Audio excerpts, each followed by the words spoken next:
ప్రాంత అభివృద్ధి చేయటం కోసం మీ అందరి ఆశీస్సులతో మీ అందరూ దీవించి నన్ను శాసన మండలి సభ్యుడిగా పంపించిన తర్వాత క్రమంలో శాసనసభ్యుడిగా పంపించిన ఇప్పుడు మళ్ళీ శాసనసభ్యుడిగా పంపిస్తే కాంగ్రెస్ పార్టీ నన్ను ఉప ముఖ్యమంత్రిగా ఆర్థిక శాఖని ప్లానింగ్ శాఖని ఎనర్జీ శాఖని నాకు అప్పచెప్పి బాధ్యతలు నిర్వహించమని చెప్పినప్పుడు ఈరోజు ఒక మంచి అవకాశం ఈ నియోజకవర్గంతో పాటు రాష్ట్రాన్ని కూడా అభివృద్ధి చేయడానికి కావలసిన ప్రణాళికలు తయారు చేయడానికి ఒక అవకాశం కలిగింది.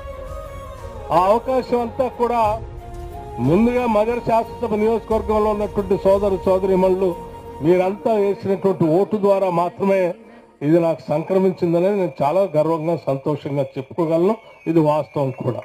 ముందుగా మీ అందరికీ నాకు ఓట్లేసి గెలిపించి శాసనసభ్యుడిగా పంపించిన మీ అందరికి కూడా ముందుగా నా హృదయపూర్వకమైనటువంటి కృతజ్ఞతలు